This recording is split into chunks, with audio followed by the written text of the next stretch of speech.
Figured it out. There we go. Good. Well, thank you for coming to the pre-show, because that allows us to figure this stuff out before 1 o'clock. So I think it should be good now. And I'll wait on you guys. Bingo! Yeah, all right. Hey, thanks, guys. Yeah, so I just changed things a little bit every week to keep myself guessing.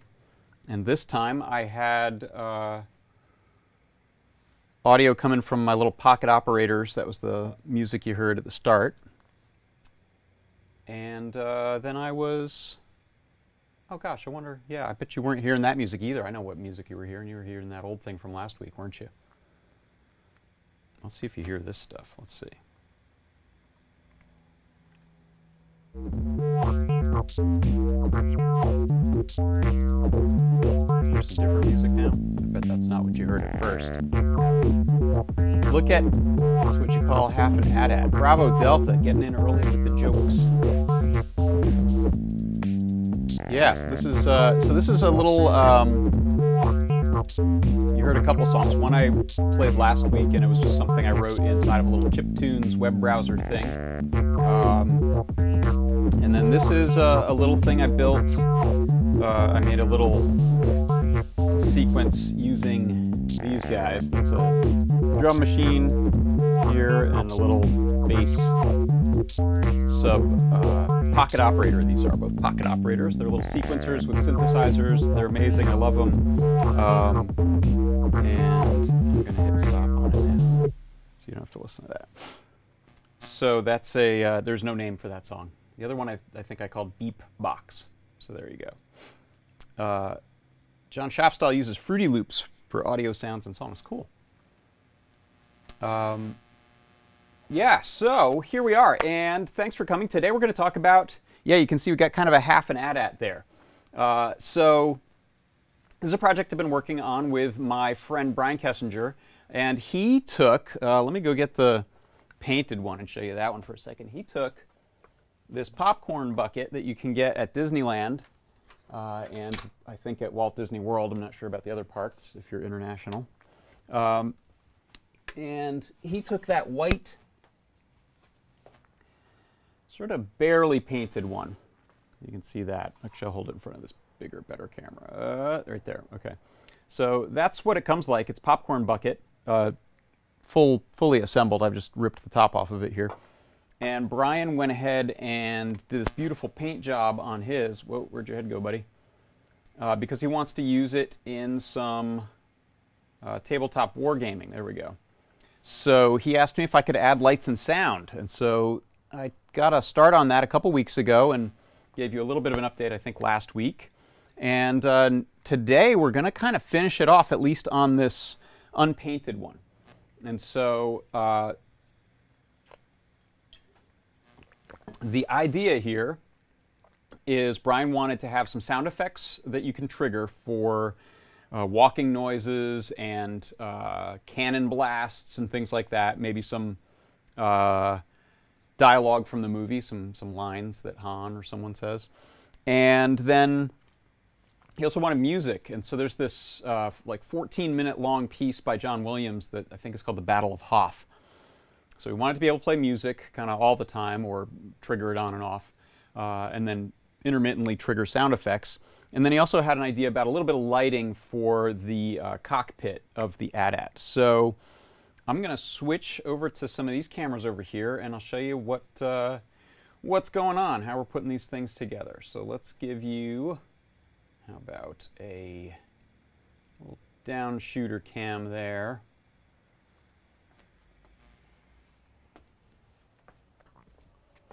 And let me make sure I'm clicked in that app. So the first time I go and use my button box to switch my camera layout, it doesn't fail and yell at me, and then I got to grab the trackpad. Okay, what do I have? I have a down shooter here. Oh, and that's pretty down, pretty zoomed in. So let me come out a little bit and switch you to that one. There you go. In fact, I'm going to make that the big one, and I'm going to come over here in the corner. All right. We seeing that? Yeah. Okay, so I think the first thing I wanted to talk about actually is, let's jump right into the lighting. So here you can see, let me make that a right side up angle for you. You can see there's the little slit where the pilots of these AT-ATs are hanging out doing their thing, I presume. And Brian went ahead and just painted his black on the inside, but he asked me about doing like a little bit of a lighting. So in Empire Strikes Back, there is no lighting in there, but in the universe, I think it's canon, in the universe officially sanctioned, there's often a red glow coming from there. So you'll see that in paintings, official paintings, and I think in the games, like the Battlefront games. So what I decided to do was, let me hold this up and I'm going to cup it so you can see it. I put a little bit of a glow inside of here. You can see it. Yeah. I think that's in focus. So I put a little bit of a glow in there, and the way I did that is, I'm going to zoom this camera way in here for a second. Let's see if we can find focus. Right now it's a temporary test that I did, so let me pull this thing out. What this is a piece of acrylic that I've got just a LED shoved up against one edge of it, and let me get that to focus. Come on, thing. And I've got just a coin cell battery here and some gaffer's tape wrapped around it. So rather than unwrap that one, I'll just show you the effect by grabbing a different LED, and then we'll make something a little neater for use. Where's my coin cells? There's a coin cell. Where's my LEDs? Here's an LED. So if you've ever tried this or heard about edge-lit acrylic, it's a thing. So if you take, here's a pretty bright LED. Here is a piece of pretty thin, like 1/16 of an inch thick acrylic. And if I put the LED up against one of the edges, you get this really nice internal reflections as the light bounces around off of the insides. Oh boy, I can't get the focus. There we go. Off of the insides of the plastic, and it kind of comes like a light pipe. It comes out the end sort of in a line, so it sort of spreads it out. Now you can also do stuff, what you'll see people often do is they'll scratch the acrylic or etch it, and then you'll see lines show up on the surface of it, which is kind of cool, but that's not what we're doing. We're just trying to use this as a light pipe, essentially. So that's the idea, and what I found playing around with this last night was that the whole interior of this head on this guy will glow if you're not careful, and it doesn't look good. I'll see if I can show you the effect there. So you can see with my LED in there, if I cup this, yeah, you can see it's shooting light everywhere. So that was originally why I started wrapping things in gaffer's tape, and then it was too much of a single point light source, so I decided to go ahead and wrap, use the acrylic to create the light pipe effect. By the way, I'm just going to switch over here on my iPad to the various chats, and I'm going to head over. Okay, so I've got the YouTube chat up too. Let's do that, but make sure I don't have sound or we'll get Inception. Or did I ever figure out, is the chat showing up on this? Oh, that's the wrong one. Pardon me. Workshop live. I gotta wait for this thing to refresh.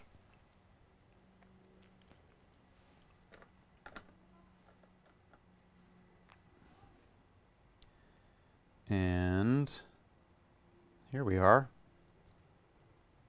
Thank you for your patience with the technical difficulties today. All right, I see us. Where's our chat? Live chat. Whoa.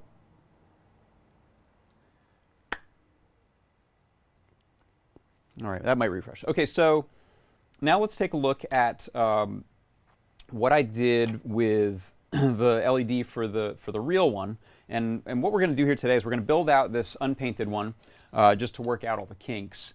And then we can, then I'll know how to go ahead and do the fully painted one. And I think, so this unpainted one was Brian's brother's, and he lent it to us. He's going to get it full packed with electronics, so that's pretty cool. And I think he and Brian will go ahead and paint that one too. Oh, hello. Hey, Cheese Doodle. Hello from Sweden, you say. Hey, I'm seeing you YouTubers right now. Thanks, everyone. Oh, God. Aaron Key says, I see Jim Carrey. Don't start with that. Yes, you can get a smile for that. All right. So this, let me see if I can, yeah, so you can see here under this little downshooter. This is just a standard, kind of smallish, I think 3mm LED. What I decided to use in the real one, just to kind of conserve space and make a neater little package, and I haven't fully tried jamming this in there yet, is one of these little sequins. So I'll give you that as the big camera.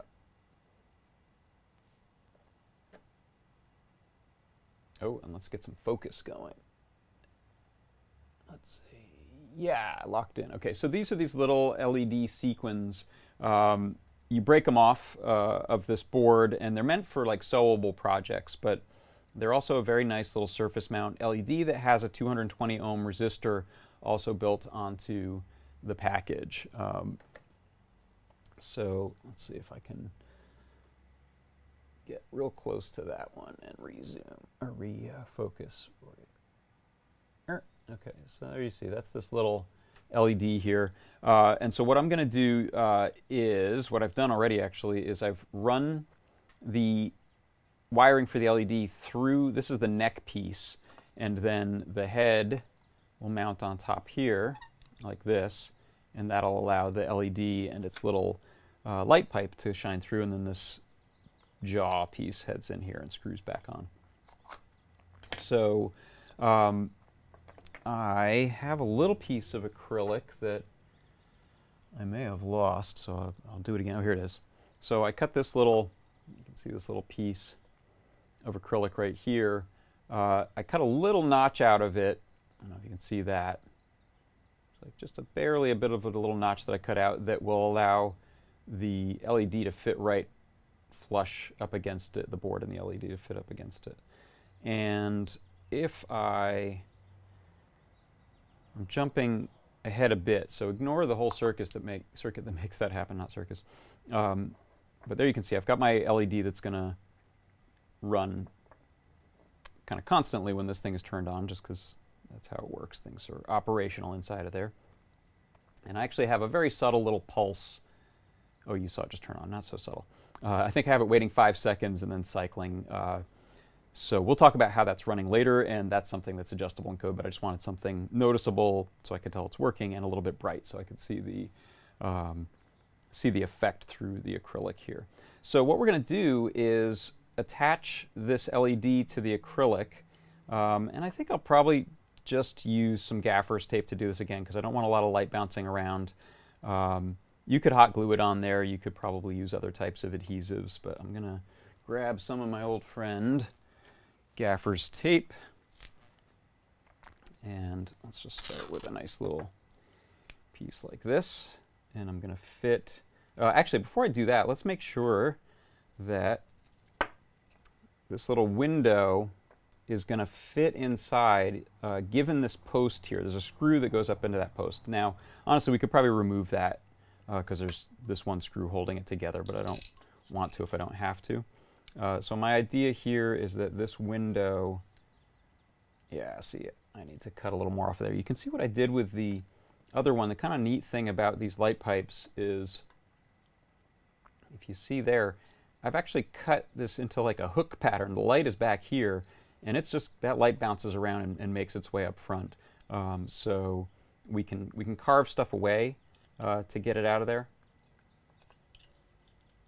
so it won't bump into it. Or I can try trimming this a little bit. So I'm going to take this. I'm just going to use some scissors. This is some pretty thin acrylic, and snip a little bit off of there. And just so you can see without my hands in the way, I'm just going to grab some tweezers and see how that'll go. So that width is just about right, so I'll trim a little more off.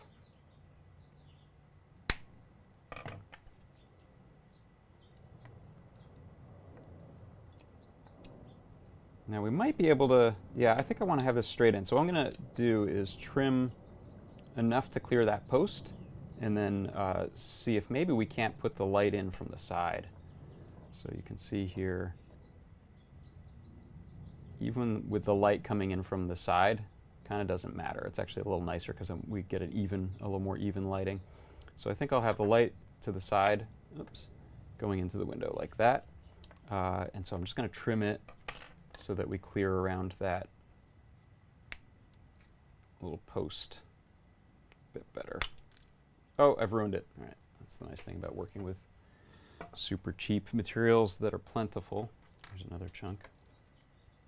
All right, so, and I'm going to put on some glasses here so I don't peg myself in the eye with a little piece of, let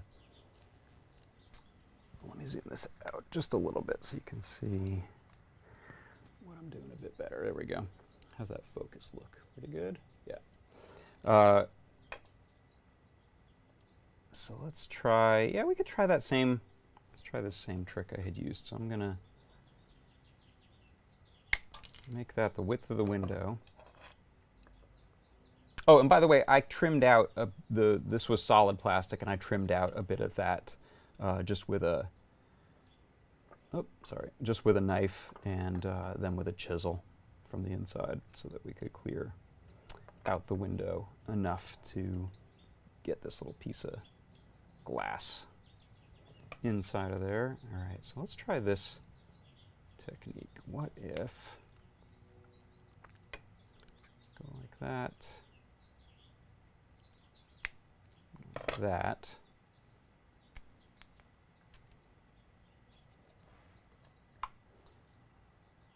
and then that will fit pretty well into that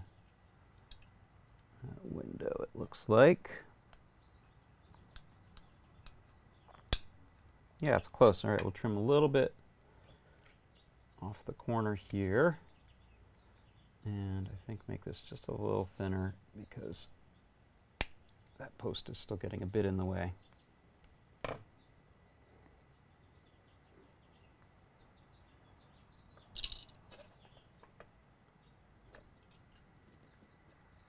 I'll go in like that. That's kind of cool. And maybe this will give me something to support it too. All right, so let's attach our, let's look at it from the front there. Yeah, it's pretty cool. That'll look neat. I think that'll look neat. So let's hook up our LED. See, can we do it way back here? It's not bad. It might be better if it's up to the side here.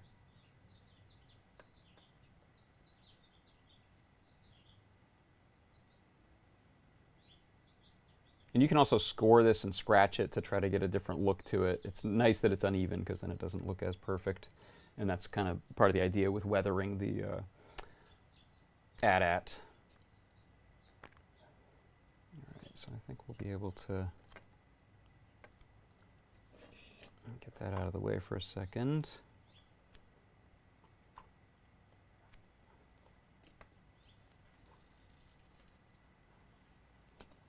So I'm setting the plastic on a piece of gaffer's tape here, and then this will be the direction this is coming from. Let's put orient it like this.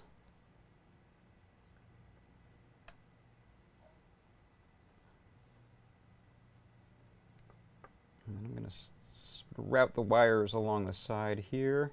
It freaks me out every time that dims, but that's what I wrote the software to do. And let's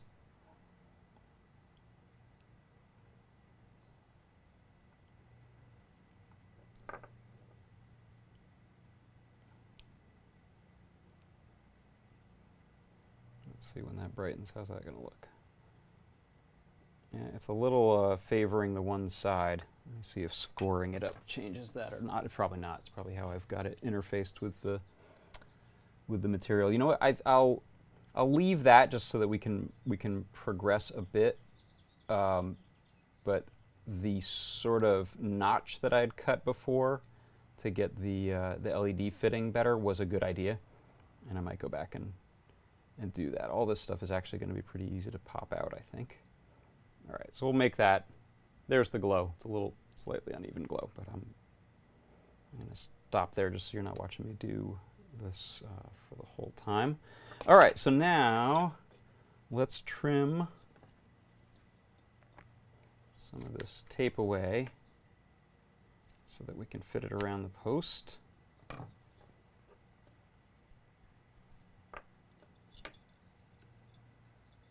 then fit that into the window for a little subtle glow.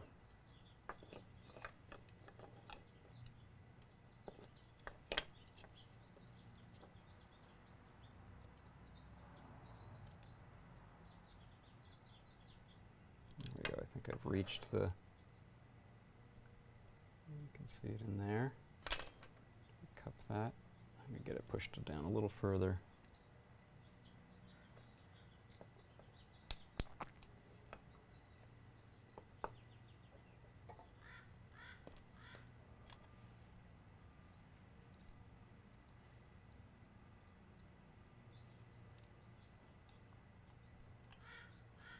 Too far. Having some tweezers is pretty helpful with working with miniatures, stuff like that. There we go. Kind of like that. Here's our little, just slight glow. It's not meant to look like it's got a laser coming out of his forehead. It's just meant to look like there's pilots in there who mean business and are trying to save their night vision or something. Okay, so with that, like that. Now normally I'd probably secure this with some hot glue. Since I said I'm going to go back and maybe fiddle with it some. Let's see, a temporary solution I'll use is just some blue tack. It's poster putty. That'll just allow me to keep that from wiggling around too much as we're working. I'm just going to jam it against these supports. Here and here. Okay, so that shouldn't go anywhere now. We've got our little light inside.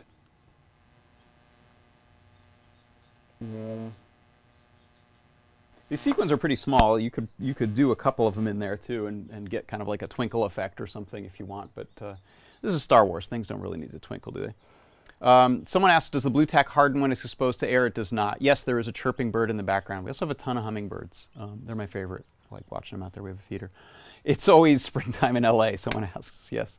So blue tack does not harden, air harden. It just stays soft and tacky kind of for most of eternity, as far as I can tell.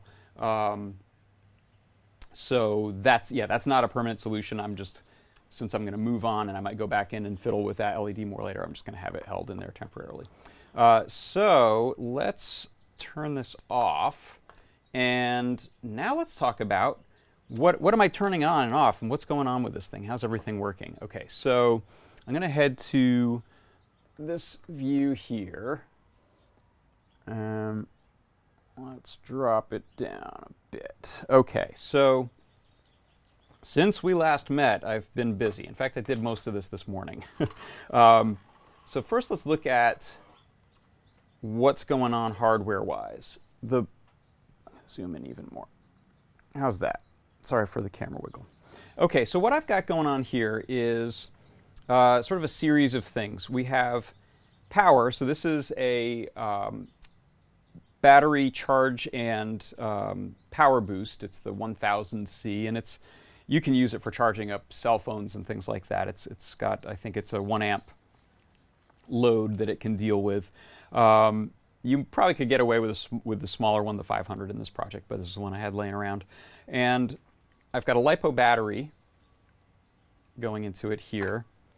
And I'll pull the battery out for a second. And what I decided to do on this is, since I wasn't 100% certain how which sounds we were going to go with, I wanted to make sure that I could still reprogram these. And you can see by getting them lined up on the board, these audio effects chips, those are what contain the sound effects that we can play back, or the music that we can play back. That's why I have 2 of them, which I'll talk more about in a second. In order to program these, we've got plug-in USB. And since everyone is kind of end-to-end to end-to-end, what I decided to do was actually solder in female headers onto my Perma Proto board here, and male header pins on each of the parts. Then from there, I've got wires soldered. So we've got, let me move in even closer on this one. Will this one go any closer? It won't. Let me switch over to the down shooter. Hang on. This should be interesting because there's a bunch of stuff in the way.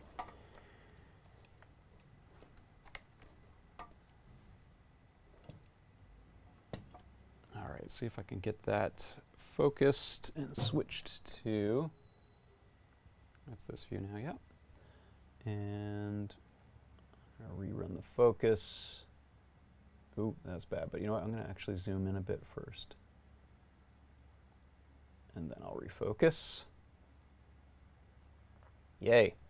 So these header pins, a little closer, are what I'm running the battery charger off of. So there's a 5-volt output coming off of here, regulated, that I'm then running onto the board. So you'll see I've got a couple of, I've got a ground, and I've got the power coming off of here. It goes to the rails on the board, and then I'm also jumpering one set of rails over to the other. So either side has got the same 5 volts available everywhere.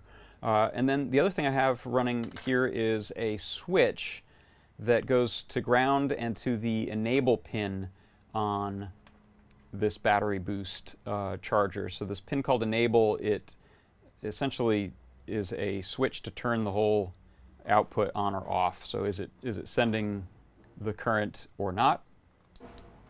That's what turns it on and off when it's got a battery plugged in. Also, this is how we can charge the battery. So I actually didn't check to see if this fits yet. It might not. We're pretty tight in here. So when Brian wants to recharge the battery, he can just plug in a USB cable here to any wall power supply, or maybe even a computer, which might not be as fast to charge, but it'll do it. If I can fit it, I like to use these little panel mounts that extend that female micro USB somewhere a little more accessible. So if we plug into there and then run this elsewhere, but I just don't think we have that room anymore. So I might need to bail on that idea, or run a breakout that's going to change the direction of this USB, or a 90-degree cable or something, but I haven't figured that part out yet. So then moving on, what we've got are 2 of these audio effects soundboards. And I went a little overboard with them, but so these are both 16 megabyte ones, which doesn't sound like a lot of space, but it is the bigger of the available ones that we have. So right now what I'll be able to run off of here is, I've just got 2 sounds on it at the moment. So that's why I left this, so we can pull this off and add more sounds. And I've got 4 buttons set up to trigger it. Now you could do up to 11 buttons on these, or you can get fancy and run them in software. But the way I've got it set up right now, there's going to be 4 buttons that can trigger sound effects. And moving on, we have a second one, and there are 4 buttons that can trigger music. These things are actually interchangeable, but what I decided to do is, if you program, you don't even really program these. These audio effects soundboards are pretty great. You don't need all the power of a microcontroller and programming, or a programmable microcontroller. There's a microcontroller on here, but what these allow you to do is name your files for the type of trigger you're going to use. So any file named T00 is going to be triggered when the 0 button gets hit. Any file named T01 is going to get triggered when the second button is hit. And then there's a second piece to the naming convention that allows you to have the first thing that button 0 does, the second thing that button 0 does, and so on. So that's how this one's configured. It's just press a button momentarily and it'll play once the sound effect on that channel. The way I'm doing the music one instead is in latch mode. So when I press button 0, there's a file called T00 latch on this second board, on the second audio effects sound card.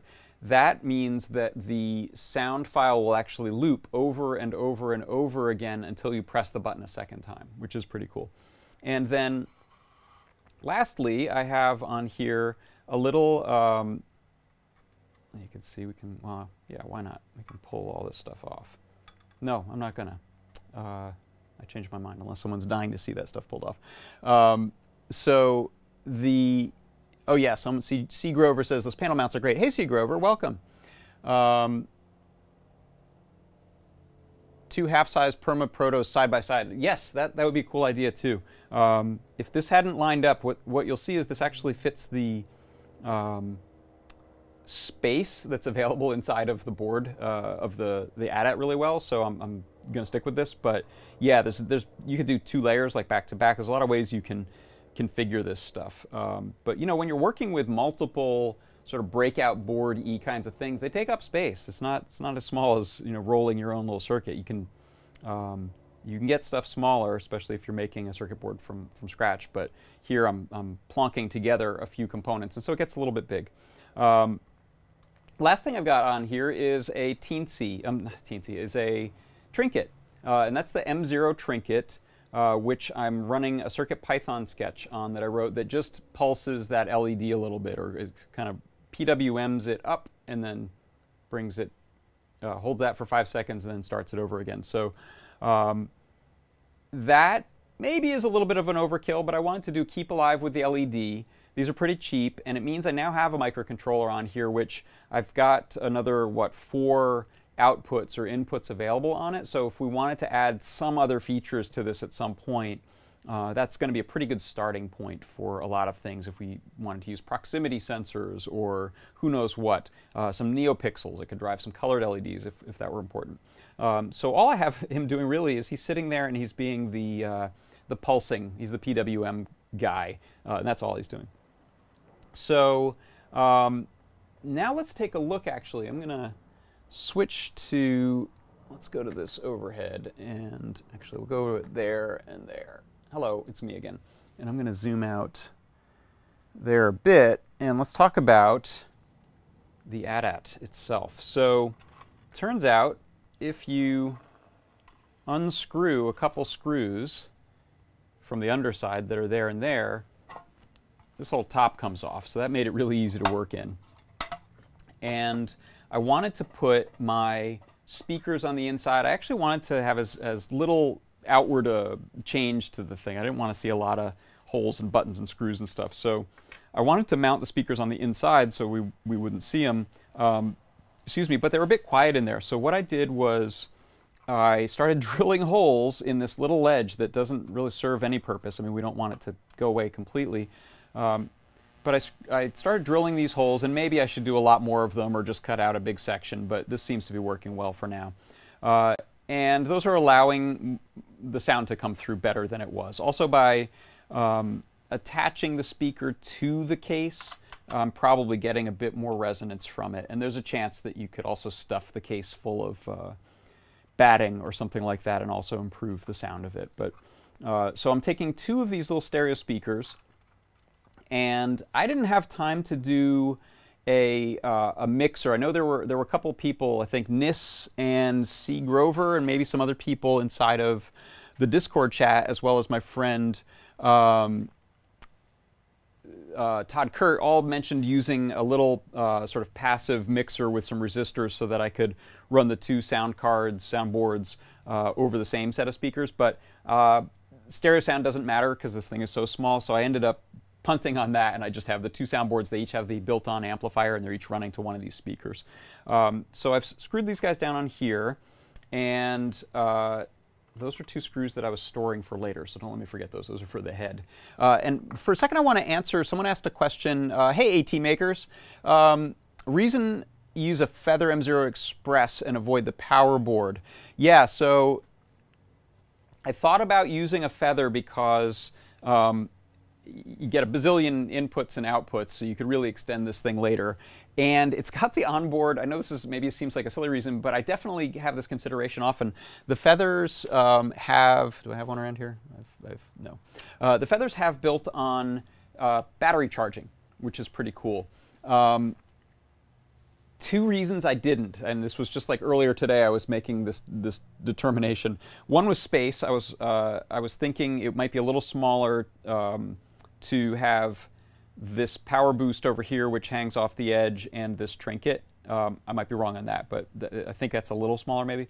But 2, I wasn't confident, and I didn't have the time to do the math. I wasn't confident that the power boost, or rather the current available from the Feather would drive both of these at maximum volume. And so that would be something for someone to look up on the data sheet or on our product page, is they're both going at the same time full volume, and I was afraid that I've had this happen before on these kinds of projects. I think, oh yeah, I'll just run it off the microcontroller, and then the microcontroller starts rebooting itself. So by having these pretty beefy, this thing can supply an amp, I feel a little more confident driving these speakers. So that was my reason, but not having had time to actually do the math, I maybe have gone with overkill, and the Feather might have worked. But it's definitely a consideration. It's funny.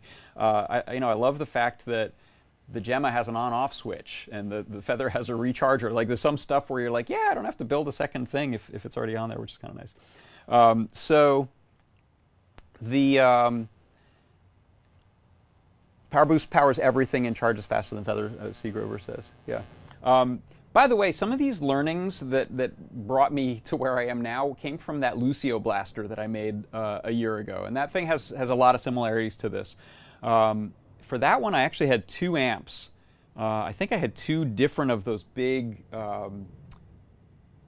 20-watt amps on there. Class D 20-watt amps. One driving just the big front speaker with sound effects, and the other driving all the other, like, 3 speakers with the music. So, again, I used a Music Maker Featherwing, I think it was, or a full Music Maker Shield on an Arduino. I kind of did both versions. So this one's more condensed, at least, and I think it might have some better solutions to it for some of the things I'm doing. Okay, so now we come to triggering the thing. So this bit of wires here is not as messy as it looks, I hope, but what I'm going to do is kind of flip it out of the way. And by the way, the speakers can, let me switch over to this camera for you.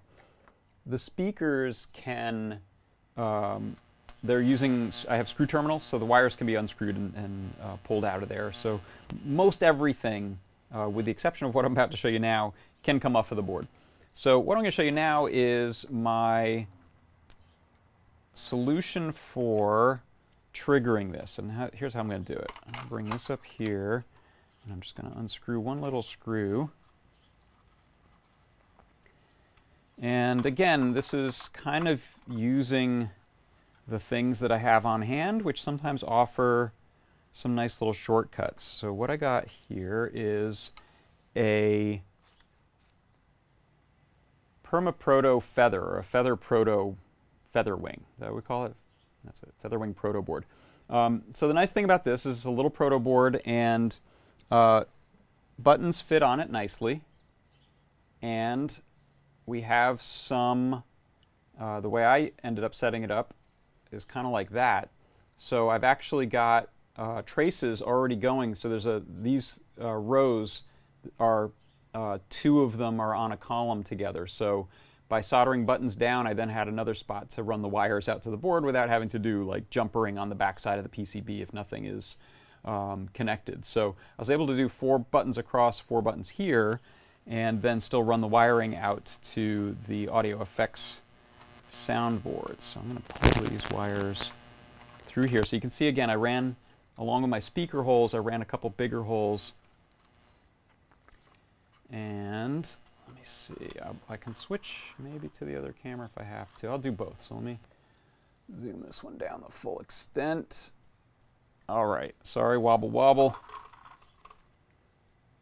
So what I decided to do is, since you're going to reach under there, and this is actually all going to fit under this kind of lip here that you see, I decided to make it so that there was a difference, so you could feel readily and easily access. The back row buttons are these tall stock ones. These are pretty cool buttons. I've never used them in a project before. I really like them though. They're just like our normal little clicky micro switch buttons, except they're super tall. And then I used some of these soft tactile ones in the front row, and those are going to be for music. So with what I actually have sound effects for right now, we can do the song with that first one. The others don't do anything, but it'll loop that song, which is the Hoth battle music. And then this will do the cannon firing, and this will do the walking sounds. And I actually found out from Brian I need to edit the walking sounds because I have two samples put together that came on that Star Wars sounds book. It's an AT-AT, and then there's some other smaller vehicle.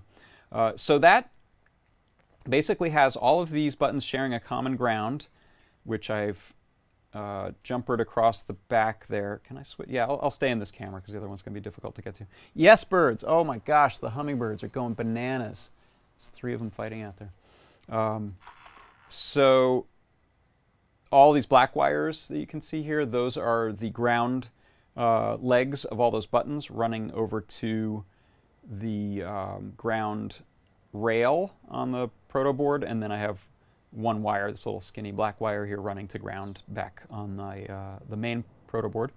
And then I've got 2 rows of colored wires that are the different buttons. So if I pull that up through there, then I can run, I'm using our little nylon 2.5 M2.5 standoffs and screws to then connect that up to the board. And I actually have to drill another one that's in the right spacing for one other of those. Put a nut in here.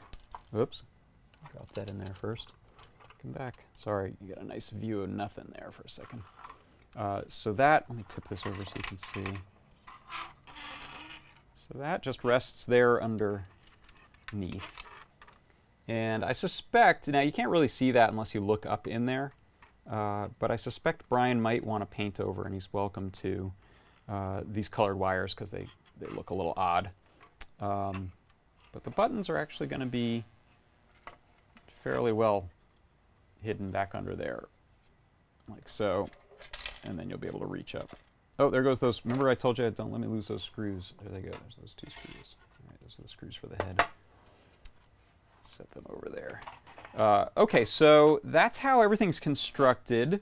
And then with just a little bit of gymnastics here, what we can do is, let's take this camera out a bit. You can see better what I'm doing. So let's try going ahead. I'm going to see if there's any questions. Yeah, Bravo Delta, you can move the power boost off the proto board if you need more room, for sure. Yeah, there's a lot of ways to get space back up. Gary Kester says if you can share the sketch for the pulsing effect, that'd be appreciated. If you have it on IDE, on the Arduino IDE for NeoPixels. So, Gary, what I'm using right now is a PWM sketch, which is based on the example code in the Trinket M0 guide. There's like a main Trinket M0 guide that Lady Ada wrote, and there's a section on doing PWM. So I've just culled that down and adjusted some of the values a little bit. And so it's just like a fade up, hold 5 seconds, fade up, hold 5 seconds. So head to the Learn guide, learn.adafruit.com, and check out in the search, look for Trinket M0, and you'll find the main guide there. And then along the left is the Trinket Playground, and the PWM section will tell you the answers. Okay, so now to semi, man, every time I look at this thing, I've got the wires a little more tangled, but c'est la vie. So I'm gonna plug in my battery, and this is a pretty beefy 2500 milliamp hour battery that should last a long time. And I'm literally just going to set this in here right now. I'm not going to bolt anything down, and you'll see that it's pretty stable in there, but I can eventually use some standoffs on this board if I'm willing to drill more holes, or just use some foam tape, Velcro, hot glue, what have you. Okay, so everyone's in there. I'm going to test before I close anything up further that it turns on. So that's using my little switch, and you can see everyone's got a little happy I'm on light. Turn that off. Wires, so these speaker wires, as I mentioned, screw in. So once I'm really happy with everything, I can unscrew them, cut them down much shorter, and then I won't have so much of this wire to deal with in here. But for now, we're just going to artfully tuck things in. Now the LED wire for the head, perfect, right? The LED wire for the head runs through this and here. So this is an interesting little ratcheting gizmo that was built into this. It's a really clever design. I'm going to pull my wiring through a bit, and you can see, I can still reach the ground, yes. This is going to zoom you in real close there. So this has some notches in it, and there's a little flexible tab that you kind of have to work this back into. I think I'm going to have to drive it down like that. There we go. And now that'll click it into positions. And you know, I lucked out a lot in many regards. The ability to drill into this side and pull my wires through here and not have any pinching is important, because I'll tell you, when my kids were little, I ran into quite a few toys that had lights. There was a Buzz Lightyear that had a LED in his had a button in his forearm. No, he had an LED on his wrist, I think it was, and the button for it was up on his shoulder or his chest. And so there was wiring running through the elbows, and they kept getting pinched, and I would have to take it apart and resolder the wires. And, actually, eventually ran the wires outside of him through some cool-looking, like braided wire stuff. It looked pretty cool. Okay, so you know what? I want to return this on and see. Yes, I'm seeing my glow in the cockpit there. Yeah. Turn that off, and then excess wire I'm actually going to leave back with the main thing here. And then this will set, make sure I don't pinch something here. I was feeling so proud there that I hadn't made a pinching situation. Okay, so this, actually I guess we can turn him, this is just gonna connect like this, and that's what it holds the head on. And now I can put those screws back in. Those these two, yeah. Super impressive for a popcorn dispenser. Again, if you're just joining us, this AT-AT is sold at Disneyland parks and Disney World as a souvenir popcorn dispenser, and I'm adding electronics to one that will eventually get painted up like this beauty that my friend Brian Kessinger made. And he's going to use it for tabletop wargaming, and he's going to blow minds when they play the game, and he has music and sound. Okay. Oh, you know what? This is quite a tease. I haven't played any of the sounds or the music yet for you as we put it together. That's good. All right. We'll have something to look at. Whoops. Once we get them all together. Yeah. Okay. And for the, let me zoom out here, for the on-off switch, I think I'm gonna just foam tape it to the inside of this. So you'll be able to just open the lid, turn it on, and then close the lid. This all back in place, not pinch any wires. Okay. Do a little foam taping. I've come to embrace foam tape for certain aspects of projects. I don't love adhesives as a rule, but Man, they're handy sometimes, especially when you don't want to go drilling holes and things. Sure, how about right there? There it goes. All right, so let's turn it on. Good sign. I heard the speakers do a little click too.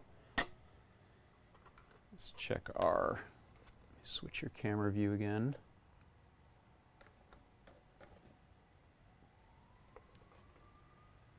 Check our little subtle glow there. Yes. You know what I'm going to do is I'm going to maybe mess around with the exposure on that camera so you can see it more in the dark. And then we've got, hey, stay closed. There we go. Now we've got our little button panel here. So let's try it out. Let's do the music. This takes a moment to swell. Put it near my mic.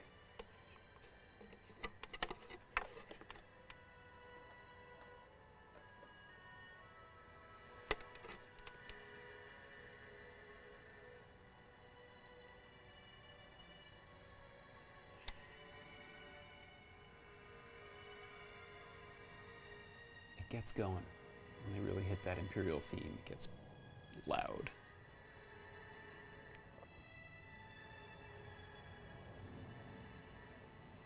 Oh, so someone said popcorn bucket, 35 to 40 bucks on eBay right now. That's probably a decent price given the detail of this model. Oh, here we go. Yeah.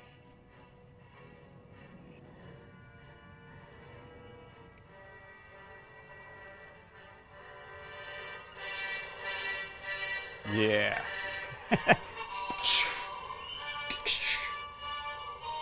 Oh wait, I don't have to make walking sound effects. I've got them right here on this button. Check this out. Here, watch me press it.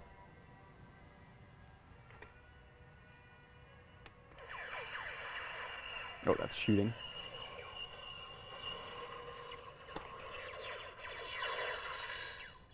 And the second button is walking.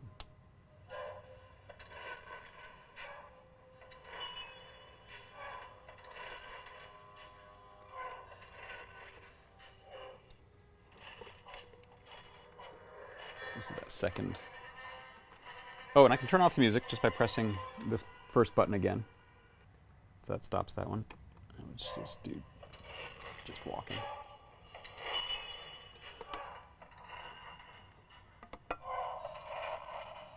Let's see his guts there. All right, I'm pretty happy with the way this thing is turning out, actually. Let's do a little quick, let's see if I can get that camera exposure down. Sorry, it might swim around for a second. I'm going to zoom it in, and I'll change the exposure, and then I'll zoom it in. There we go.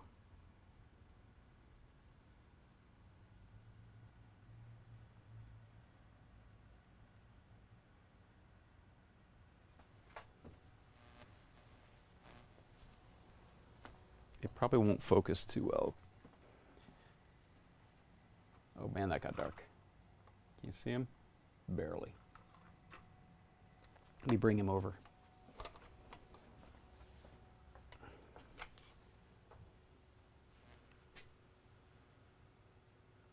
There he is.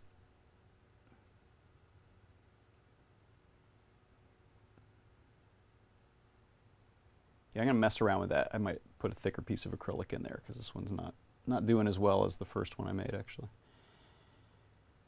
But overall, pretty psyched about this crazy, there we go, you can see him a little better there. This crazy dream we have of making an AT-AT. Let's give you some sounds and visual. Here we go. Start the music playing. I do have to screw it down to start popping off. I do actually have to put the screws back in there.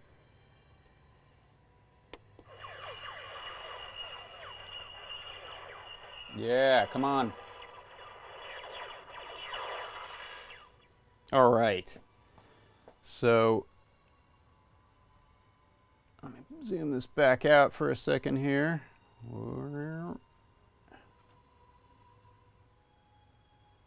Hey, come back. try to not screw up the exposure too badly. There we go. So that's the AT-AT. To recap, we've got 2 audio effects soundboards in there. We've got the power boost to supply power to those and the little microcontroller. Hey, quiet guys. And I've got the little Trinket M0 in there. We've got that just doing the PWM for the light built into the front of it.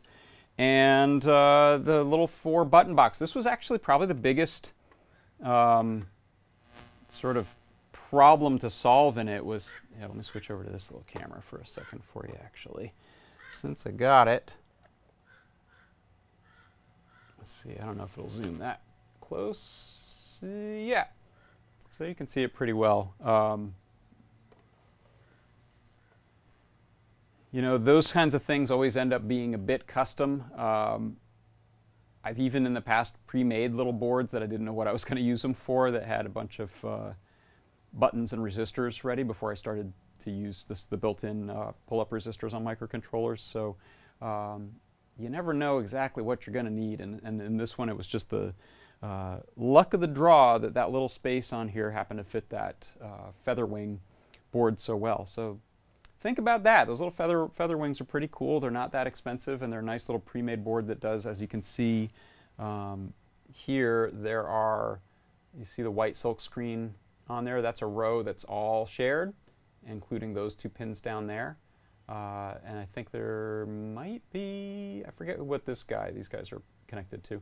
But there's a few shared traces which makes life a little easier when you're putting this together. So yeah, so the soft tactiles are at an angle, and let me pull the shell off and show you a little bit why. So if you try to do this exact layout, you can't, because the buttons, actually I'm going to show you on, let me put a couple buttons together. Let me show you this. If you take, let me get those long. Okay, so here's the exact ones I'm using.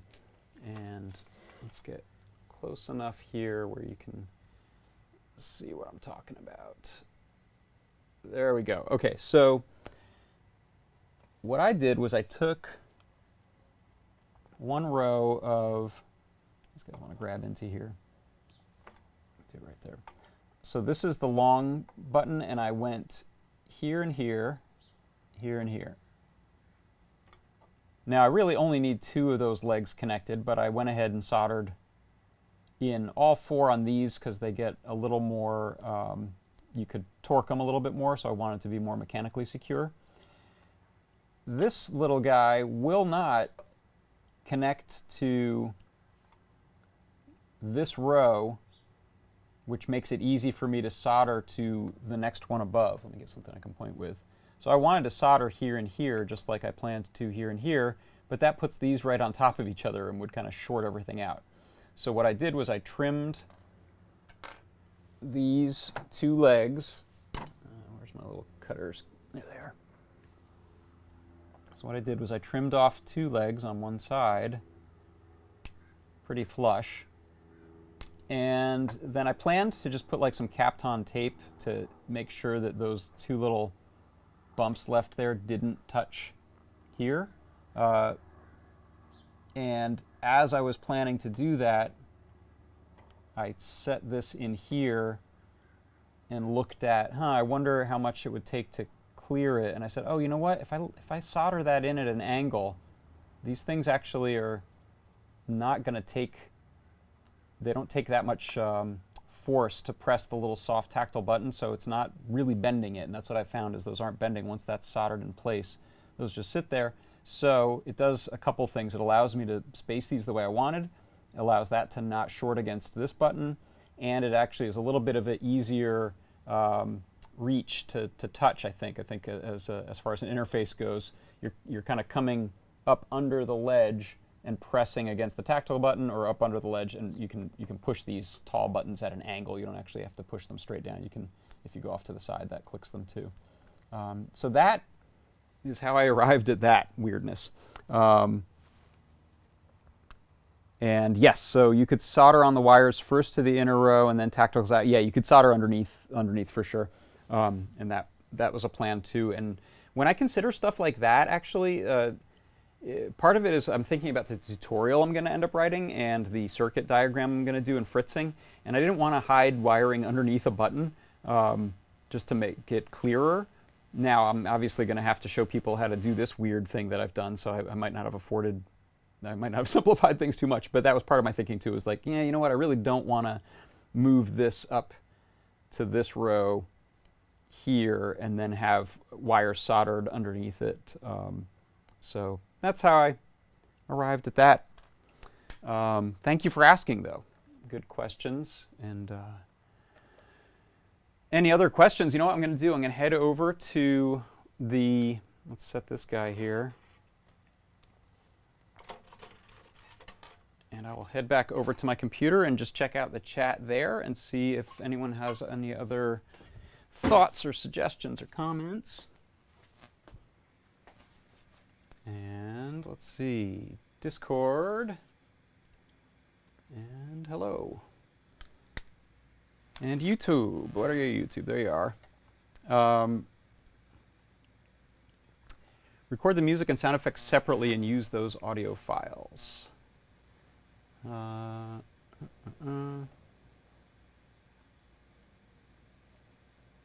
So someone also asked about triggering the audio effects boards with the, like with a trinket. Yeah, you could. You would need to add a transistor to the mix, and then you've got 11 possible buttons to press or switches to close on the audio effects board, so you might be better off with something like the Itsy Bitsy. I actually almost used that on this project. It was just a little bigger. Have you guys seen this one? It's pretty cool. It's sort of a successor to the Trinket Pro, and it has like a billion pinouts on it. It's pretty cool. I'm going to use that one soon for something. Let's see. So the sound effects and play with the music playing. Yeah. So that's the reason that I have the two boards in there, is that I can, let me start the music so you can hear it, is that I can play, essentially they're separate systems. They're only sharing physical space really and a ground. So if you can hear this, the music has started, and that's running on one audio effects sound board. And then if I want to have him walk,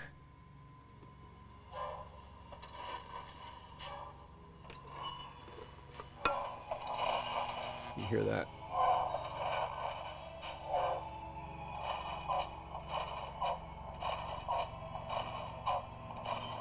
So they're playing at the same time, but they're not mixing, in a sense. Oh, there goes a helicopter. Because I've got two separate speakers and two separate amplifiers. Oh, and there goes the music really kicking into high gear.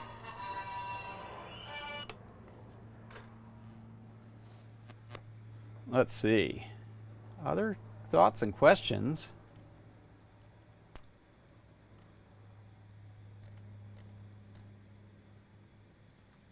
Tilt sensor in it to change the sound. Yeah, there's definitely some fun stuff you could do. Tilt sensors would be really neat, especially if it's tabletop gaming and you just want to, like, maybe you put the tilt sensor in the head, because the head actually has a decent range of motion. You could tip it and have it do the cannon blasts and then lift it back up.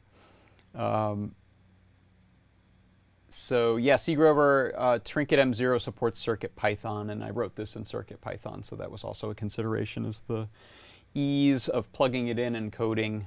And something that I've been thinking about a bit with these kinds of projects is this is something I'm going to be handing off to somebody. So Brian and his brother, if they want to plug it in and poke around at the CircuitPython code, that's really fast and easy compared to something that's pre-compiled on it like an Arduino sketch. If you plug in that Trinket M0, it shows up as a hard drive. It shows up as a USB drive, like a little thumb drive named CircuitPy. And you'll see this main.py file on there. If you open that with a text editor, you can read plain as day what's going on with it, and you can see, especially if you code it nicely for someone, like put a variable for delay, and that's what time.sleep parentheses delay equals, and then you can say, you know, make this any number of seconds that you want, and so on. So for like cosplay things, props, effects that you're handing off to someone else. That's very exciting to be able to kind of for the first time think about someone being able to fix or change code later who isn't necessarily going to use the same compiler and plugins and code that you use. They can just open up what's on there and mess around with it, which is pretty cool. ECAW, where can I get the AT model? That is a popcorn bucket from Disneyland Parks. You can also get it at Walt Disney World. And someone mentioned earlier that eBay, people are selling them for $35 to $40. So yeah, believe it or not, this is a humble popcorn bucket. Can I put it in that camera? I'll put it in this camera. This one is unpainted, but has sound effects and things in it now. This one was painted, and eventually that one's going to get the sound effects too. Do a transplant. Actually, I'm going to build a whole second setup is probably what I'll do. So there will be 2 of these in the world. And I will write up a guide on the build of this. Part of it would be up to you to decide what to stick it into, but I think the general idea of adding sound and music and some lighting to a project, all in essentially one package, could be used in all kinds of interesting things. So, all right. Well, I think we're just about out of time. And I want to thank everyone for coming and hanging out.